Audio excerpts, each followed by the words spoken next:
Chapter 8: The Summit Hotel. When a message about my arrest reached Josh, he had been in Tibet on his way to base camp on the north side of Everest. With him were 25 clients, 15 Sherpas, and about 50 porters and their yaks. 12 of the clients were trying for the summit. The other 13 had signed up for one of the 4 lower camps along the northern route. The higher you climbed, the more it cost. I caught a truck heading back to Kathmandu and sent the others on a base camp, he explained. That's why I've been rushing around. I don't want to lose my acclimatization, and I need to get back to my clients. They weren't too happy about me abandoning them on the way to the mountain. Thanks again for bailing me out, I said. Forget it, he said, leaning his seat back and pulling his cap over his eyes. Within a minute, he was sound asleep. Why had he done it? That was the question bouncing around in my jet-lagged brain. He was my father, but that was a technicality more than a fact. I had written him at least a dozen letters over the years, but I had never gotten a letter or even a postcard in return. Mom said that Josh wasn't much for letter writing and that there was a good chance he never got my letters. There weren't too many post offices in the places he hung out. So why, after all these years, did he show up? Guilt? Not likely. That emotion didn't seem to fit him. My mother told me once that Josh always slept like a baby because he had no conscience to keep him awake. He was demonstrating that right now, quietly snoring as we winged our way to Kathmandu. Kathmandu. For me, the name conjured up mystery, adventure, possibilities, but the reality was somewhat different.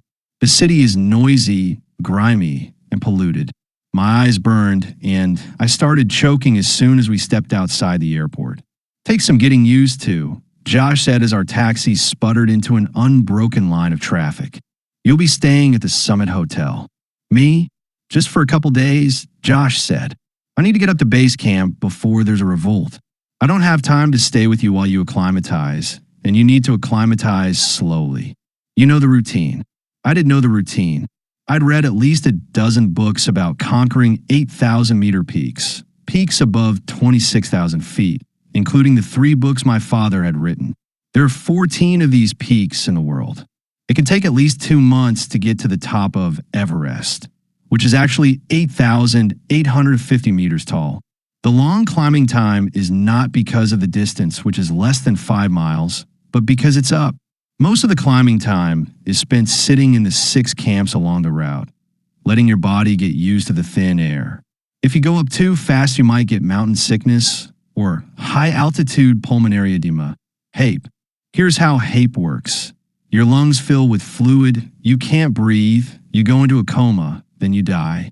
The only way to treat HAPE is to get to a lower altitude where there's more oxygen, or OS, as climbers call it. It doesn't matter what kind of physical condition you're in. If you climb up faster than your body can adjust, you'll get HAPE and your climb is over, maybe forever. The only chance you have of reaching the top of Everest, or any 8,000-meter peak, is to climb high, sleep low, until your body is ready to make the push to the summit. In other words, you have to make sure your lungs keep up with your legs. It's a very bad idea to leave your lungs behind. The other problem with Everest is that there's only a small window when the weather is good enough to get to the top. 2 weeks, maybe less. Some years, the window is only 2 days. You have to be positioned in the right place at the right time in the right physical condition or you'll never make it to the summit. Because Josh has spent most of his life training and climbing at high altitudes, he could almost jog up to base camp, 18,000 feet. Well, not really, but he could certainly get up there in half the time it was going to take me coming from sea level in New York City. Without me, he would be at base camp in 4 or 5 days. If he waited for my lungs to catch up with his, it would take him 10 days to 2 weeks to get to base camp. What he hadn't explained was how I was going to get to the bed on my own, and he didn't get a chance to tell me right then because the taxi had just pulled into the courtyard of the Summit Hotel, where we were immediately surrounded by a swarm of laughing, smiling Nepalese. Hotel staff, he said. They obviously knew he was coming and were overjoyed that he was there. We got out, and he introduced me. Not speaking Nepalese, I didn't know if he told them I was his son or his little brother. Regardless, By their expressions, they were very happy to make my acquaintance. They unloaded the gear, and we followed them into the lobby, where we encountered more pandemonium, this time from the guests. Women, men, trekkers, mountain climbers, old and young, gathered around Josh like he was a rock star, no pun intended. He signed autographs and answered questions until the concierge, politely but firmly, dispersed the crowd. Please, please. Mr. Wood needs to rest after his long journey. Mr. Wood had no intention of resting. When we got to the room, he started sorting through the gear and stuffing what he wanted into his backpack. You're leaving now? I asked, trying not to sound too whiny. I didn't say, what about me? Because there is no way to say this without sounding pitiful. So I just stared at him. Zopa will be taking you up to base camp, he said. Aside from myself, he's the only one I trust to do it. He knows all about you. Who's Zopa? And how does he know about me? He sat down on the edge of the bed. Zopa used to be Sirdar. You know what that is? Head Sherpa, I said. Sherpas are mountain people who live on the slopes of the Himalayas. Without them and their climbing skills, no one would get to the summit of Everest. Right? Josh said. Zopa got me to the summit of Annapurna the day you were born. He was there when Terry called and gave me the news. Since then, he's asked me about you every time I've seen him, bugging me, really saying that it's not good for a father to neglect his son. Obviously, Josh had not listened to him. Zopa stopped climbing years ago, he continued. He's a Buddhist monk now, lives at the Indrayani temple. The Lama there has given him permission to forego his vows for a few weeks to take you up to base camp. Forgo his vows? It's not as big a deal as it sounds. I don't know all the details, but leading you to base camp was considered to be auspicious, meaning the right thing to do. Josh smiled, and I'm sure the donation I made to the temple didn't hurt. They're a little strapped for money. So Zopa is okay with this?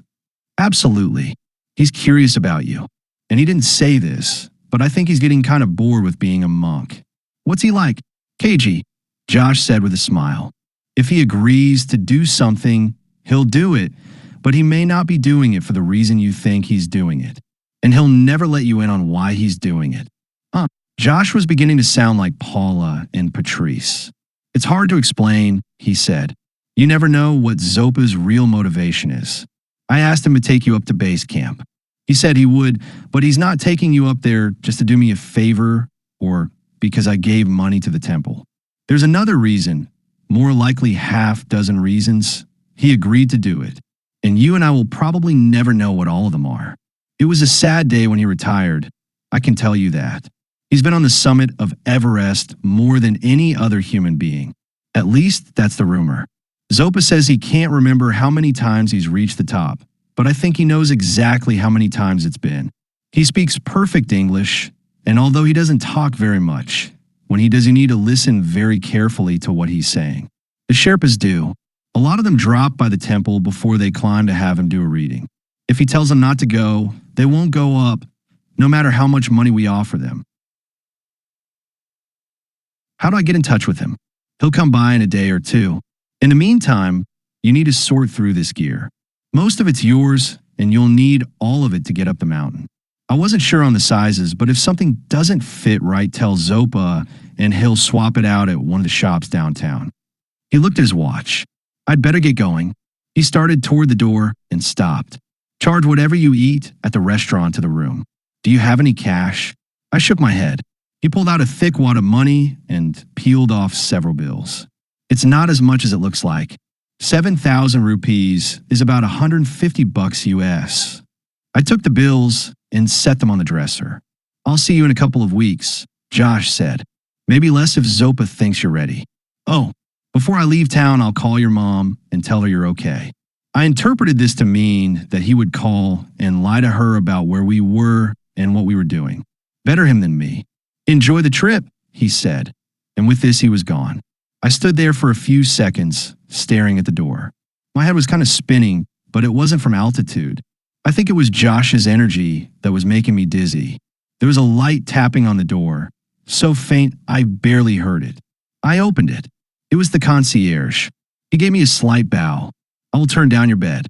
He wove his way through the junk as if it weren't there, pulled the comforter back, and fluffed the pillows. When he finished, he looked at the window. The curtains were drawn. "This will not do," he said. "You are missing the setting of the sun." He pulled the curtains back with a flourish. Behind them were the Himalayas washed in orange and pink light. They were much bigger than I had ever imagined.